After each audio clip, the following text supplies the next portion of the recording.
39 points on the night. Penetrating in the lane, blocked. Edwards got it. Edwards, right up at the rim, got the block. He's fired up about it. Thunder will have 6 seconds to potentially tie this game at 131. They get it into SGA, down by 3. Shea puts it up, off the heel, tapped out. Minnesota pulls off a shocker against the Thunder from 25 down. The stare down, though, that's everything for me. It was a crazy end to an amazing regular season series between OKC and Minnesota. The series was decided by a combined 3 points as the team split it 2-2. But it's important to note that Julius Randle missed 3 of those 4 games, so we weren't totally at full strength. All right, Marcus Moore's back here with me in New York. We got Gil, SA coming to you. Which team has the advantage in Game 1? I think in Game 1, it's Minnesota because Oklahoma City had a 7-game series against Denver, whereas Minnesota finished off, their series obviously in 5. And as a result, I think they have a few extra days rest. And I think in a game like this, rust could play a factor. We can't ignore the potentiality of that, but I don't believe that's going to be the case. I think Minnesota has the advantage for Game 1. And OKC obviously could be in a 1-0 hole. That's how I view it because primarily of rest. I'm not ignoring the fact that against Ant-Man, particularly this season, just looking at them in their series, they've gone up against each other about 16 times, like a 9-7 record against one another, Ant-Man and SGA. SGA is averaging like 29.8 on 50% shooting. So whenever he goes up against Ant-Man in this squad, he ain't too fazed by it. But Julius Randle being back should be of help. But SGA is going to be SGA. I just think on a game like tonight, the fact that Minnesota had that rest and they're healthy and ready to go, whereas OKC had to endure a 7-game series, I would say tonight the edge goes to Minnesota. Gil? I don't know if you've seen the last game, but they looked like they was well rested right there. Right? I don't even know if they played in the 4th quarter. So that was a day off. That was a day off for them. They didn't. Those guys are, 22 years old. They don't need no days off. Actually, sometimes in the playoffs, too many days off kind of hurts you. It hurts chemistry a little bit. It takes away from what you was building on. So, in this series, Game 1, I agree that Wolves have the advantage, but I'm going to go with OKC because they just finished playing, so they're in rhythm. Their shots is down. They're in sync. They're right here.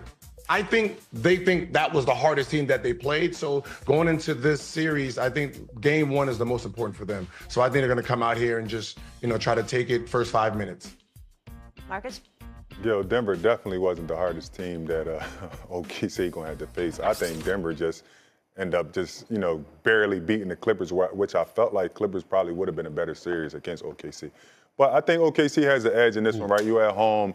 It's the first game of the tournament, and quite frankly, SGA is playing at a high level. I think he's found his footing. So it'd be like very intricate to see if he continues to build off those last 3 games. Actually, we shot 60% from the floor, right? Like he's basically found where his shot needs to be at, and I think I got to give them the edge. But having those extra days off for a team that's locked in like Minnesota, I don't think it actually hurts them. Like I think it gives them time to be able to scout and watch OKC and how they're approaching this playoffs. Obviously, the matchup is different, and you got to bring different things to the table. But I got to give it to OKC because of the way SGA closed out those last 3 games. OKC's favored by 7.5 tonight. Stephen A.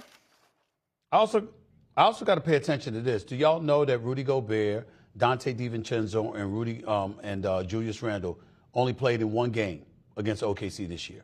So I'm looking at that as well. And I'm saying to myself, okay, what's OKC going to be when you got those 3 brothers on the court to deal with along with Ant-Man?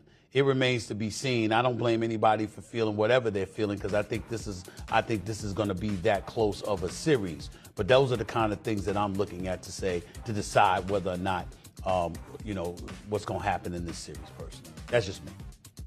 And that's a big difference.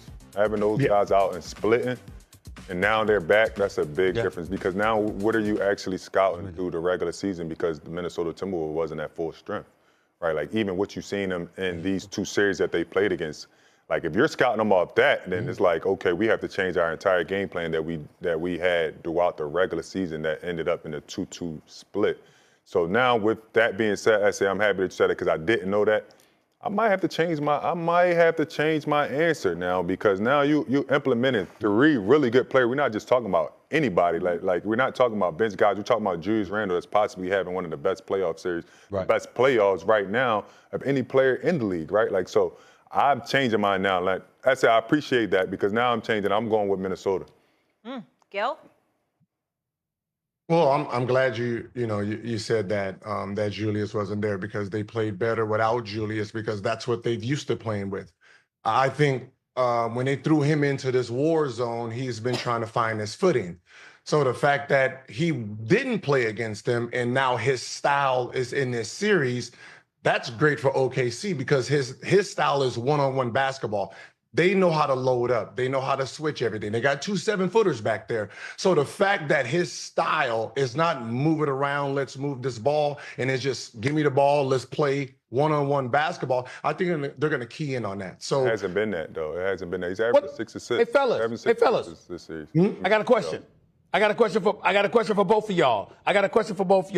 I get where you're coming from with Julius Randle, but that one-on-one stuff, even though he does it, Gil, it was more so with the New York Knicks and him launching jump shots. In this instance, he might get that way sometimes, but he's getting physical. Now, we look at Hartenstein, legitimate big man. Chet Holmgren is tall. There's nothing big about him. So, yeah, he can ball, he can play, but he's also thin. And I'm wondering what kind of effect Julius Randle's potential physicality, along with that of Rudy Gobert, you believe will have on Oklahoma City? I'm going to ask you that question first, Gil, and then Marcus, you take it away. Go ahead, Gil. Yeah, I don't, when you have 2 7-footers back there and you got a guy who's all left hand, he wants to bump first, then try to get to his jump shot. And you got 2 guys who can take that hit and still challenge that shot.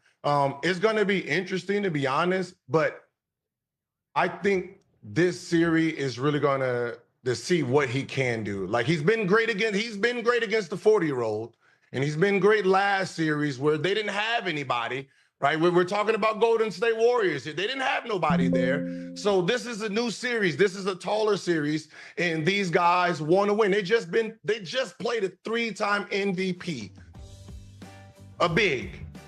And they shut him down. So playing against Julius right now is lunch meat for them.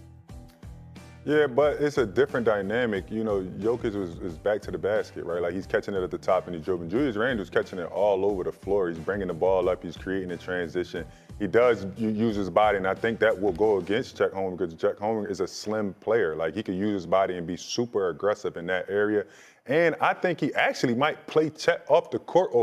One of them bigs are not going to be able to play for OKC. Like you're going to have to spread that out, and maybe like even if you watch at the end, they didn't win with Hartenstein. They won with Caruso guarding a big fella, right? So I think that dynamic might actually change. I think that if Julius Randle does play well, you might have to figure out how to get Chet minutes because now that big body does play a part. He has the length, but if you put your body on him like Julius Randle, aggressive dog, he's figuring out where to play. And under Finch, he's a way different player than he was in New York. He's had a lot of success under Finch, and Finch is getting this guy to play the right way. Averaging 6 assists in the playoffs is big for Julius Randle. I played on the team for him. I felt like he couldn't even see the floor. Like I felt like he was a bull in a china shop. He was trying to get to the basket by any means. You see a different player. He's playing in the mid-range. He's getting in the paint. He's finding other guys. He's throwing a couple lobs to Rudy. And Ant is actually, him and Ant are engaged with each other. Ant actually defers to him sometimes. They'll give him more confidence to play and be able to do what he wants. So, I mean, I think. Hello, xin chào tất cả các bạn nha. Mình sẽ giới thiệu cho các bạn về kênh của mình và những video của mình cho các bạn biết được là kênh của mình làm video sáng tạo nội dung về chủ đề gì. Video của mình sẽ làm xuyên suốt về chủ đề cắt dán này. Mình sẽ cắt dán những sản phẩm như thế này cho các bạn xem. Đây là những sản phẩm mình đã hoàn thiện rồi. Sẽ giới thiệu sơ qua cho các bạn xem những sản phẩm của mình và cách của mình tạo ra những sản phẩm như thế nào.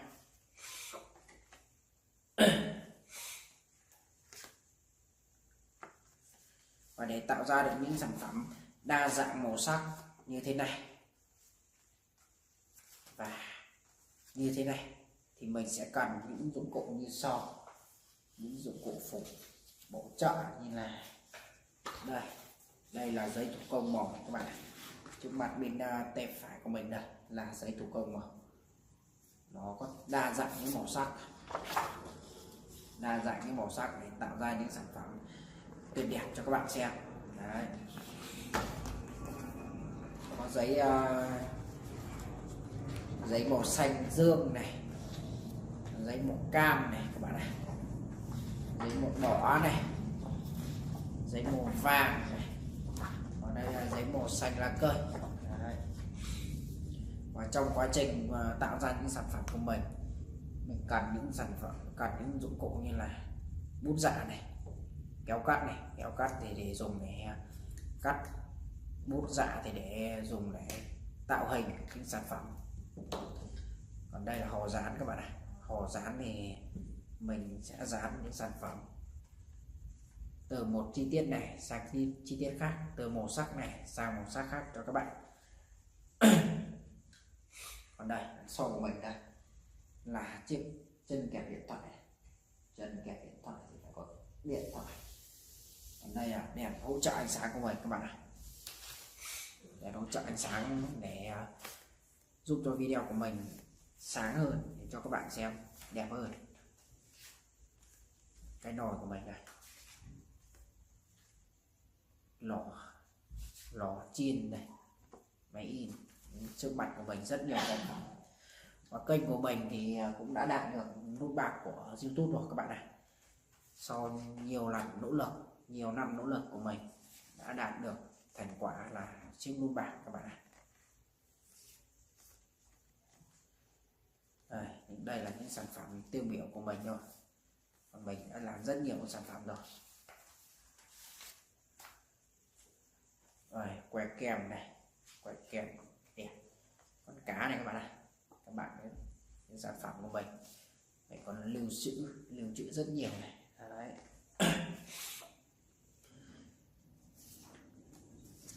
Sau khi mình cắt dán xong sản phẩm này, mình sẽ đưa lên phần mềm Camtasia trên máy tính của mình để edit video nha. Mình sẽ edit video để sau khi xong thì mình sẽ xuất ra và tải lên kênh cho các bạn xem thôi. Các bạn hãy chờ đón những sản phẩm của mình nha. Đấy. Cuối cùng thì mình sẽ cảm ơn tất cả các bạn đã ủng hộ mình suốt quãng thời gian vừa qua. Và mình sẽ cố gắng phát triển để tạo ra những sản phẩm đẹp hơn cho các bạn xem. Các bạn hãy cùng theo dõi mình tạo ra những sản phẩm nha. Xin chào bạn, ngày nay mình sẽ cắt dán. Bây giờ mình sẽ cắt dán cho các bạn.